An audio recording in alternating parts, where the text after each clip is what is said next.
Bismillahirrahmanirrahim. I will be discussing diabetic gastroparesis and how to approach the patient and how to manage the patient. It's a very troublesome disease in long-standing diabetes if the patient remains poorly controlled diabetic, and in the long run patient starts complaining of different GI symptoms which come in the domain of gastroparesis. So gastroparesis is a motility disorder, and motility disorder means we should be ruling out mechanical obstruction by doing the gastroscopy or doing the CT scan of the patient, so that we might not be confusing the patient to have gastroparesis. For example, if the patient has some obstruction because of mass in the duodenum or C head of pancreas, we should not be labeling the patient to have gastroparesis. So before labeling someone to have gastroparesis, we should be ruling out the mechanical obstruction of stomach. And gastroparesis is characterized by the symptoms, and we should have the objective documentation of impaired gastric emptying. So what are the common symptoms of gastroparesis? The patient with the long-term diabetes, they tend to complain of persistent nausea, vomiting, epigastric fullness. Patient ये कहता है कि जी मेरा खाना जो है वो हजम नहीं होता और बड़ी देर तक खाना मेरे मैदे में पड़ा रहता है, और जो वॉमिट आती है at times it contains the food which has been ingested many hours before the vomit. So इसका मतलब ये है कि खाना जो उसने सुबह खाया अगर वो शाम को वॉमिट कर रहा है तो इसका मतलब है कि खाना सुबह से लेकर शाम तक उसका स्टमक से क्रॉस नहीं किया. So these are the usual presentations of the patient with gastroparesis. So if the patient comes to us and our ordinary measures they fail, we should always suspect the patient to have diabetic gastroparesis. So apart from diabetes, what are the other causes for gastroparesis? Pointer देना. Pointer है. So it can be post-surgical. It can be related with the medication, especially the opioids. So it can be related with the medication, especially the pain relief medications, which Professor Zafar Saab also discussed. Many drugs, many multivitamins, infections like varicella zoster infection, herpes infection, Epstein-Barr infection, they cause neurological disturbance, and a patient can have in the long run gastroparesis. Similarly, the neurological disorders like stroke and multiple sclerosis, the patient tend to have gastroparesis. Scleroderma, polymyositis, SLE, progressive muscular dystrophy, and amyloidosis. Apart from these, patients with anorexia nervosa, endocrine disorders, especially the hypothyroidism and abdominal radiation, these are the common causes for gastroparesis apart from the diabetes. So what is the pathophysiology of diabetes? Why pathophysiology of gastroparesis? Why someone can have gastroparesis in the long run of diabetes? So there is loss of interstitial cells of Kegel. These are the pacemaker cells. They accelerate the stomach motility. There is extrinsic denervation, the vagal nerve denervation. It happens in long-term diabetes. Smooth muscle they atrophy and alter function of immune system, loss of nitric oxide in the enteric nerves. These are the pathophysiological mechanisms leading to the gastroparesis. So in normal stomach, once we have the food, our muscles, they contract, they push the food into the duodenum, pylorus relaxes, and there is extrinsic supply from the vagal nerve.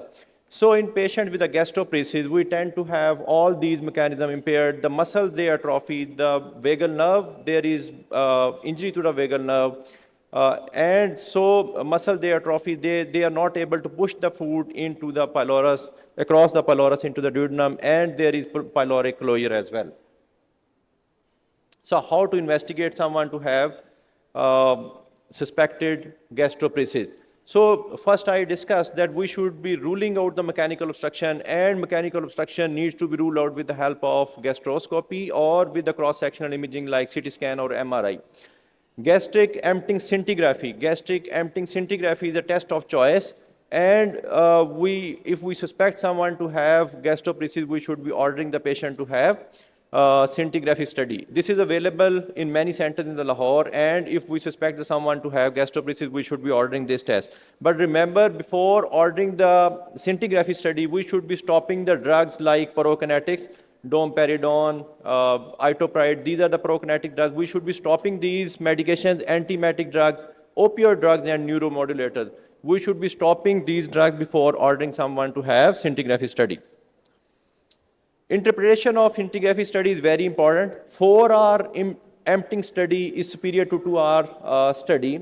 It has been shown that 20% of the patients who have 2-hour normal study, they tend to have 4-hour abnormal studies. So whenever we are suspecting to have gastroparesis, we should be ordering 4-hour scintigraphy study and not the 2-hour gastric emptying study. Delayed gastric emptying is defined as greater than 60% retention of meal at 2 hours and greater than 9% of retention after 4 hours.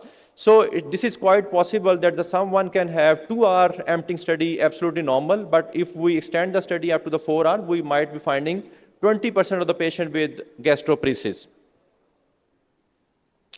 This is a common gastric emptying study with gastroparesis in diabetes. We can see the radio tracer at 0 time, at 30 minutes, 60 minutes, and up to the 240 minutes, that is 4 hours. So we can see that at the end of the 4 hours, there is still 22% radioactivity in the stomach, and it indicates gastroparesis. American College of Guidelines also recommend scintigraphy study as a gold standard test, but we also have other available tests which can be used to confirm the gastroparesis. One is wireless motility capsule, and other is breath test, that is spirulina breath test. These two tests are not available in Pakistan, but if we suspect someone to have gastroparesis in our setup, we can always go for scintigraphy study. We might be finding food in the stomach on GI endoscopy, but this should not be labeled as a marker for gastroparesis. This might be because of the drug effect, prolonged use of PPIs, and there may be many other factors which can lead to the retained food on GI endoscopy. So this is not gastroparesis. Radiopaque markers, they are not for the time being recommended as diagnostic test. So how to manage someone with gastroparesis? This is a complex slide, but this is the main algorithm in which we tend to investigate and manage the patient. So if we see a patient with the chronic dyspepsia-like symptoms like nausea, vomiting, postprandial fullness, upper abdominal pain, and vomiting, and we expect the patient to have gastroparesis, we should stop the drugs which can lead to the gastroparesis, like someone is using painkillers, opiates. We should be stopped and see whether the patient improves. If the patient does not improve and still the diagnosis is in doubt, we can ask the patient to go for gastroscopy and radiology, that is CT scan abdomen, to rule out the mechanical cause of obstruction. If these are normal, then we can go for scintigraphy study or breath test study. These two will confirm whether the patient has gastroparesis or not. Once we confirm that patient has gastroparesis, we put the patient on dietary modifications, and we will be discussing this dietary modification in detail in coming slides. If the dietary modification does not work, we can add certain drugs. Those are pyrokinetics, metoclopramide, erythromycin, domperidone, and other drugs like itopride and prucalopride. Antihistamines like H1 blockers, H3 antagonists, they may be added to relieve the vomiting. And other symptoms like pain, if patient tend to complain of epigastric pain, we may add neuromodulators and try to avoid opiates. Nutritional support may be needed, which may be enteral or parenteral. And if the pharmacological therapy and our dietary modification, they fail to control the patient's symptom, we might be shifting the patient to non-pharmacological management. And non-pharmacological management, we have gastric pacemaker available. We might offer the patient to go for gastric poem. Gastric poem is like esophageal poem for ecclesia cardia, and this service is available at our center. Pyloric injection of Botox, this might be used for a short-term relief. We might refer the patient for surgery. We ask the patient to go for venting gastrostomy, and at the same time, we can offer the patient to have feeding jejunostomy. Patient might undergo partial gastrectomy or sleeve gastrectomy. So these are the non-pharmacological management if the patient does not respond to our pharmacological therapy and at the same time patient fails to respond to our dietary modification. We will be discussing these management steps in detail. So dietary modification, small particle हमें diet देनी है which may be easily digestible. ये क्या है? If we find a patient who is persistently vomiting, we confirm the patient to have gastroparesis. We should offer the patient to have soft drinks like sports drinks with some degree of salt and calories and volume, chewable vitamins, and if patient starts tolerating these things, we can augment the patient to go for soups and smoothies, and if patient tolerates these, we can add on chicken, fish, starches. There are certain foods which we should be avoiding, which these include citrus fruits, cheesy milk, creamy milk, and fatty foods. These should not be the part of dietary advice. Pharmacological therapy, as we have already discussed that prokinetic drugs like metoclopramide, domperidone, itopride, these are the drugs which can be used in pharmacological management, and these are usually used in combination with dietary modification. So in non-pharmacological management, we have gastric electrical stimulation. With the help of laparoscope, we place this stimulator in the gastric wall, and there is a battery which is there in the abdominal wall. Like cardiac pacemaker, this is a stomach pacemaker, and it continues to give electrical stimulation to the muscles, and patient tend to have symptomatic relief. This is gastric electric stimulation. Endoscopic management, this is the treatment which is basically in fashion nowadays in many parts of the world, and we are offering this service as well to diabetic gastroparesis and other gastroparesis patients. So what we do, we create a bleb in the mucosa. We enter with the help of scope into the submucosal space. We create a tunnel and we reach to the pylorus. Once we reach to the pylorus, we cut the muscle of pylorus, and afterwards we close the defect with the help of hemostatic clips. So it's a 1 hour procedure, but it's a it has very fruitful results. Almost 60 to 70% of patients with gastroparesis, whatsoever is the cause, they tend to respond with the gastric poem, that is G poem.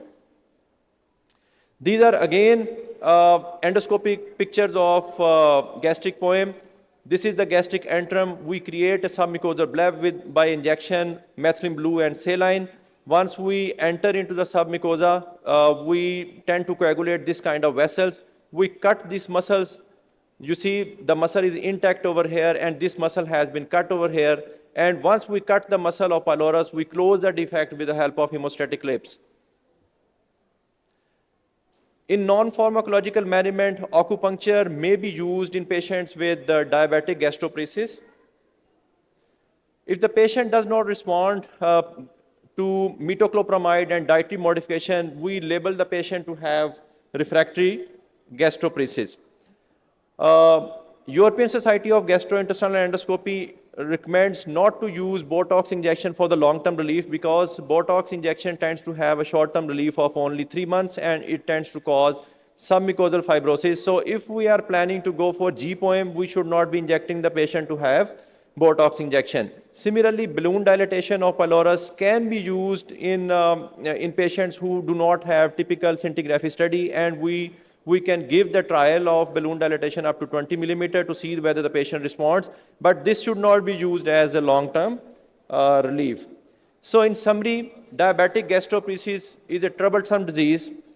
So whenever we suspect the gastroparesis, we should make objective diagnosis by doing the gastric scintigraphy study. We should review the drugs. We should control the blood sugar level.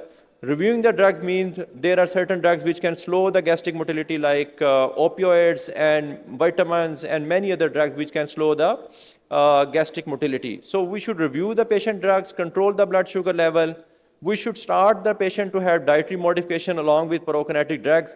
And if the patient does not respond, we can always offer the patient to have G-POEM, gastric electric stimulation, and surgery can be done in refractory cases. Thank you very much for your patient listening.